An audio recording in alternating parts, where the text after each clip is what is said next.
Téléspectateurs RP Média, bonjour. Bienvenue à la nouvelle émission de beauté, donc au bonheur des femmes africaines. À cette occasion, nous allons parler aujourd'hui des blogs qui sont à la mode et les blogueuses. Pour cette occasion, donc, nous avons invité aujourd'hui Madame Mariam Assi. Merci d'être venue. Merci de m'avoir invitée. De rien. Donc vous êtes responsable e-commerce, oui, n'est-ce pas? Donc je suis très contente de vous avoir donc aujourd'hui donc pour cette interview. J'aurais voulu en fait que vous nous expliquiez un peu votre parcours. Est-ce que vous êtes responsable e-commerce? Vous êtes une belle jeune femme sénégalaise donc qui a suivi des cours donc dans le web marketing. Donc est-ce que vous pouvez nous expliquer un peu comment vous avez fait pour en arriver là, pour donner des conseils aux femmes qui nous suivent? Bien sûr. Alors, ce que j'ai fait plusieurs choses. Donc, j'ai commencé par un BTS commerce international. Donc, j'ai vraiment su que ce n'était pas du tout ma voie. J'ai enchaîné par une licence et un master en entrepreneuriat à l'international à l'université. Et de là, en fait, j'ai fait un stage dans le domaine du web. Donc, j'ai vu qu'il y avait de réelles opportunités et que c'était un domaine très intéressant, où on pouvait vraiment apprendre rapidement et s'épanouir. Donc j'ai décidé d'en faire ma dernière année en spécialisation, donc en alternance. J'ai fait un master 2 en web marketing en alternance dans un espace de beauté multiethnique. Donc c'est un secteur qui m'intéresse fortement étant donné que j'ai toujours été passionnée de produits cosmétiques et de maquillage. Donc pour moi c'était juste idéal. Et là en fait j'ai été embauchée à la fin de ce stage en tant que responsable e-commerce. Donc on va parler donc, des blogs qui sont de plus en plus médiatisés et qui est un véritable phénomène donc, de société. Donc on peut observer qu'il y a une centaine, même plus d'une centaine de femmes africaines ou autres qui créent des blogs. Donc tout ça pour donner donc des conseils, des techniques et notamment orienter les femmes africaines novices sur les produits à utiliser en termes de beauté. Donc à cette occasion, nous allons plutôt en fait développer donc ce phénomène qui est assez intéressant et qui est de plus en plus présent sur la toile. Donc à cette occasion, donc je vais commencer par une première question, Mariam Assi. Oui. Vous êtes prête? Oui, bien sûr. C'est parti. Donc est-ce que vous pouvez nous dire qu'est-ce qu'est un blog déjà pour commencer? Donc je définirais un blog comme une plateforme sur laquelle une personne lambda choisit de partager certaines choses. Donc ça peut aller de la mode, de la beauté, de la cuisine, des bons plans, voilà. Donc ça reste quand même personnel un blog. Et ça permet de partager avec d'autres personnes qui partagent les mêmes loisirs. Très bien. Donc on va développer un peu sur ce phénomène donc, des blogueuses parce qu'elles sont de plus en plus présentes comme j'ai dit au départ. Oui. Et elles sont des centaines et des centaines. Donc pouvez-vous nous dire un peu comment se fait-il que c'est un phénomène qu'on voit de plus en plus souvent sur la toile? Alors il y a plusieurs explications. Une des explications qui me semble logique, et je pense, est qu'à travers un blog, on peut se reconnaître car la personne peut nous ressembler. Donc une blogueuse, ça reste quand même une personne lambda, comme je disais. Donc c'est une personne à laquelle on peut s'identifier, qui partage les mêmes intérêts que nous, qui peut tester. Alors on peut se ressembler sur certains points, que ce soit au niveau de la texture de cheveux, de la nature, du type de peau. Enfin voilà, c'est assez large. Donc on peut vraiment s'identifier à travers la blogueuse. Donc voilà, c'est comme si c'était la bonne copine qui nous parlait. Je pense que c'est pour ça que les personnes arrivent facilement à adhérer ou bien à être membre d'une communauté d'un blog. Et vous pouvez nous dire un peu quels sont les profils généralement des blogueuses? Est-ce qu'elles sont dans le secteur de la beauté généralement? Non, je dirais qu'il n'y a pas de profil type. C'est vrai que la blogueuse, c'est avant tout une passionnée. C'est quelqu'un qui a une envie de partager, de faire découvrir de nouvelles choses, en tant que femme par exemple, de toujours être au top. Donc elle va chercher à donner des conseils. Donc voilà, je pense qu'avant tout c'est quelqu'un qui est passionné. Ensuite, certes, il y a maintenant des journalistes blog, des journalistes beauté, des journalistes voilà, de divers horizons qui vont être blogueuses, mais avant tout, ça reste quelqu'un qui est passionné. Parce que pour faire tenir un blog, il faut vraiment en avoir envie, il faut avoir envie d'écrire. Et voilà, c'est qu'avec la passion qu'on arrive à faire ça, de toute façon. Parfait. Donc pour les novices, pour les femmes qui ont envie de se lancer sur l'aventure d'un blog, pouvez-vous nous expliquer plutôt comment on fait pour créer un blog? Alors pour créer un blog, c'est très facile. Enfin, je vais parler techniquement. Il suffit juste de choisir un nom de domaine, donc un titre de blog, et de choisir une plateforme sur laquelle héberger. Alors il y a deux plateformes qui sont les plus connues, qui vont être Blogger et WordPress, qui vont être les deux principales plateformes. Et puis voilà, c'est tout. C'est en quelques clics qu'on arrive à monter un blog. Après, pour le faire tenir, là, c'est dans le long terme, c'est là que c'est un peu plus compliqué. Il faut savoir maintenir sa communauté, apporter du contenu toujours intéressant, et c'est de là que peut venir le petit souci. Très bien. Alors, est-ce que vous pouvez nous donner des noms donc, de blogueuses à suivre? Bien sûr. En termes de beauté. En termes de beauté. Pour la femme noire. Donc moi, j'ai fait une liste de 10 blogs à suivre. Donc je vais commencer par les blogs mode. Donc le premier, ce sera Révèle-toi, qui est tenu par Rosiana, qui est responsable de formation dans une agence de pub. Donc ce blog a débuté en 2007. Donc voilà, il va plus être axé mode, look. C'est une personne qui va s'habiller avec autant des pièces de créateurs que des pièces prêtes à porter. Il y aura aussi un segment beauté, donc des looks du jour, que ce soit au niveau du maquillage ou capillaire, et aussi beaucoup de bons plans. Donc là où trouver de bons produits et puis les événements auxquels participer. Donc le deuxième blog va être Bemdi Flora, qui est donc tenu par Mélossi, une jeune femme de 26 ans. Donc le blog a débuté en 2009 et il s'agit d'une passionnée de mode, donc qui va proposer des looks du jour, donc ce fameux outfit of the day, donc où elle va présenter sa tenue du jour, comment harmoniser une tenue. Je trouve que ce blog est assez sympa pour des personnes qui cherchent des inspirations. Et elle a récemment fait son Big Chop. Donc le Big Chop, c'est le retour au naturel. Donc c'est vraiment couper toute sa partie défrisée. Donc voilà, je pense que ça va être aussi axé cheveux naturels et puis des revues beauté. Donc plein de produits cosmétiques dont elle fait les revues. Le blog, c'est un de mes préférés, ça va être Shirley B. Inyang. Donc le nom du blog est Shirley's Wardrobe, si je le prononce bien. Donc c'est une blogueuse anglaise d'origine ghanéenne et nigérienne qui fait principalement des looks sur YouTube et sur son blog. Donc vous aurez plein de tutoriels sur YouTube beauté, des lookbooks et qui s'habillent principalement avec des pièces trouvées chez H&M en friperie. Je trouve ça assez sympa parce que ça nous donne la possibilité de pouvoir bien s'habiller sans se ruiner. Excusez, voilà, tout à fait. Donc le quatrième blog, ça va être Style by Assitan. Donc Assitan, c'est une professionnelle de la mode et de l'image. Elle a été aussi Miss Mali 2003. Une magnifique jeune femme, elle a une trentaine d'années il me semble, et qui est conseillère en image et qui propose aussi à travers des looks, des idées de look du jour, comment bien s'habiller tout en mixant des pièces de créateurs et des pièces prêtes à porter de chez H&M ou chez Zara. Donc voilà, pour la partie mode, j'ai fini. Je vais passer sur tout ce qui est beauté. Donc je vais commencer avec le plus célèbre d'après moi, ça va être Black Beauty Bag. Donc c'est tenu par Fatou Ndiaye. Elle a commencé sur la plateforme Skyrock, donc à l'époque, pour vous dire qu'on peut vraiment commencer avec n'importe quelle plateforme.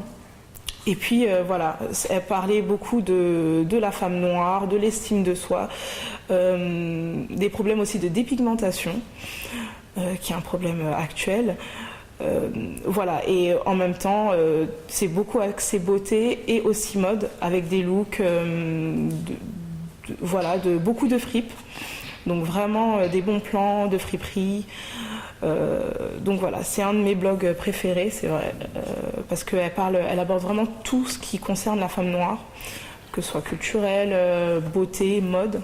Mon blog va être Afro Something, donc ça va être un webzine, donc un portail afro, dans lequel est traité un large choix de sujets. Donc ça va être autant beauté, société, culture, mode. Voilà, ça s'adresse pas uniquement, ça va vraiment s'adresser à la femme noire en général, à la femme noire métissée ou afro-caribéenne. Donc cuisine, on peut vraiment trouver tout ce que l'on souhaite là-bas. Septième chaîne, alors ça va pas être un blog, mais une chaîne de YouTube.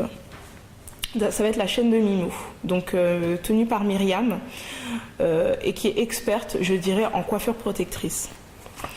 Voilà, c'est vraiment comment styliser son cheveu au quotidien avec ou sans rajout. Je trouve que c'est assez sympa parce que en tant que naturel ou même défrisé, on a du mal à trouver des coiffures au jour le jour.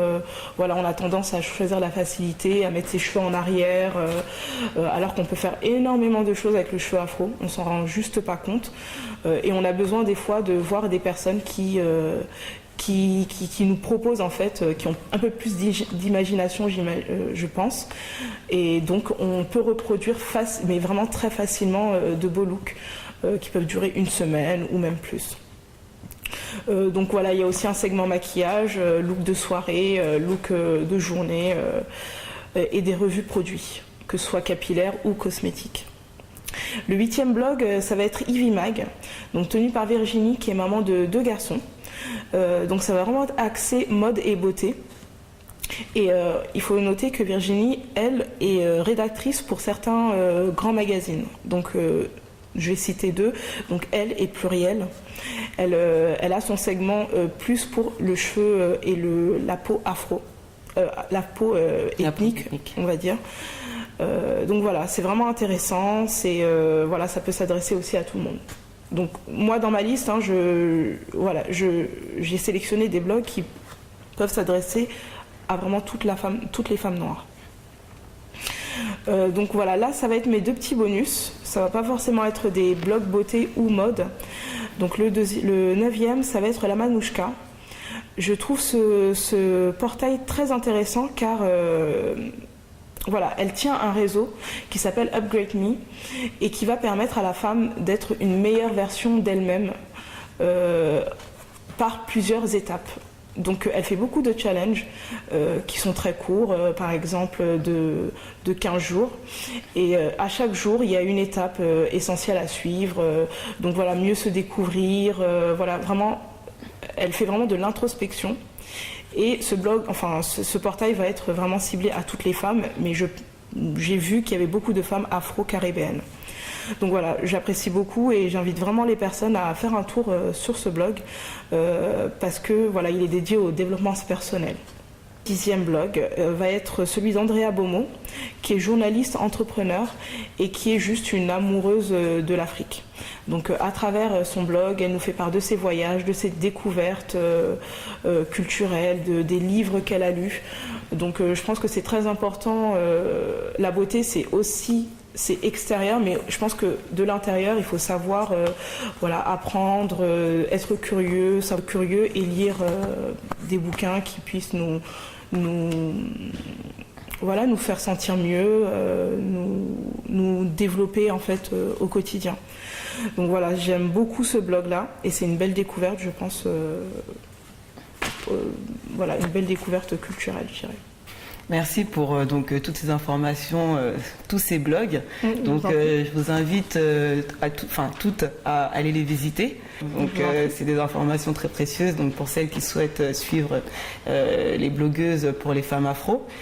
Maintenant en fait j'aurais voulu savoir parce que c'est vrai que les blogs, la plupart des blogueuses sont tenues au quotidien. Enfin les blogs sont tenus au quotidien. Donc ça doit être quand même un travail assez lourd. De toujours tenir informés les jeunes femmes des produits, des nouveautés qu'il y a sur le marché. pour être une bonne blogueuse, il faut faire que ça ou on peut avoir un métier à côté? Alors, maintenant, je dirais qu'on peut en faire son métier.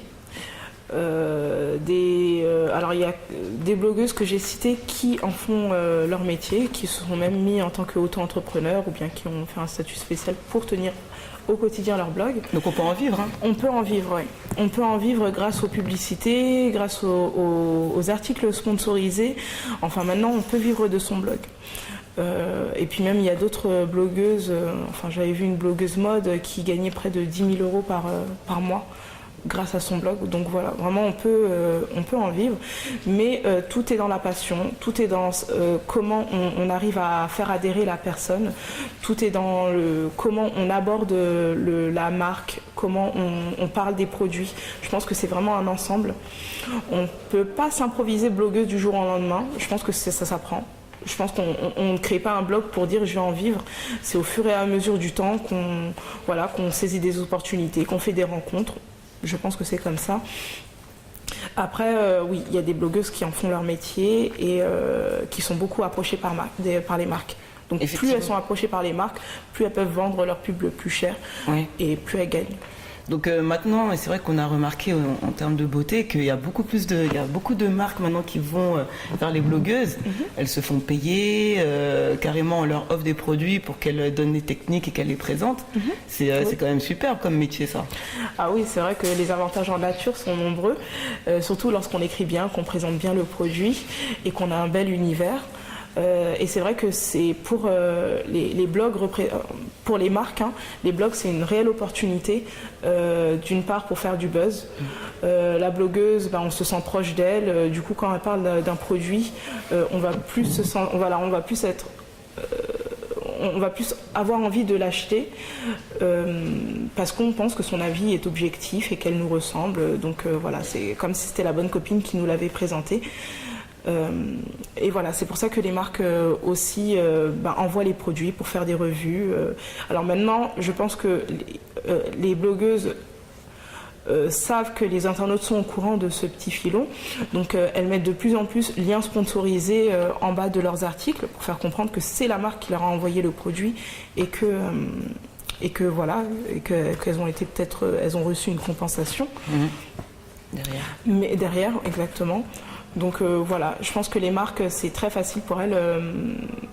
C'est une aubaine, je dirais, pour faire du buzz à travers un produit, à travers une blogueuse. Très bien. Donc pour la dernière question, je voudrais vous demander des conseils pour des femmes novices, puisque de plus en plus de marques maintenant s'intéressent aux femmes noires. Donc Dieu merci. Donc elle s'intéresse aux produits cosmétiques tels que le make-up, les soins visage ou les soins capillaires. Donc pour ces femmes qui nous suivent, est-ce que vous avez des conseils à leur donner pour avoir les meilleures techniques, comment utiliser les produits, etc. Alors ce que je dirais, c'est que les blogs c'est bien parce que ça permet c'est quand même une source d'information. Après, lorsqu'on a un réel problème, alors par exemple qu'on a un problème de peau très grave, je pense qu'il n'y a pas mieux de se diriger vers les spécialistes. Beaucoup de personnes qui ont par exemple des alopécies, elles vont essayer de chercher sur internet comment traiter ce problème-là. Il y a des professionnels qui peuvent répondre à ces questions et je pense qu'à un moment on doit se dire chacun à son métier. Ces personnes sont des personnes qui ont fait des études et qui sont plus à même de répondre à cette question. Donc pour ces personnes qui sont novices, elles peuvent chercher des informations, que ce soit au niveau du maquillage, mais des fois on a besoin de se déplacer pour voir la personne en face à face, de demander de réels conseils, de demander des conseils à une professionnelle du maquillage, une esthéticienne, un coiffeur ou une coiffeuse. Donc voilà, je pense on peut chercher l'information sur internet, à travers des blogs, à travers autre chose, mais il faut savoir aussi consulter les professionnels. Donc d'accord, très bien. La conclusion, donc les blogs c'est bien, mais il faut se renseigner et se déplacer donc pour avoir les meilleurs conseils, les meilleurs avis. Exactement. Ok, très bien. Bah, dans tous les cas, je vous remercie donc Mariam Assi d'être venue, d'avoir Merci répondu à vous de m'avoir présent. invité. De rien. Et j'espère vous revoir très prochainement. Donc je remercie tous les spectateurs de RP Média pour nous avoir suivis pour cette deuxième édition d'émission Au bonheur des femmes africaines. À très bientôt.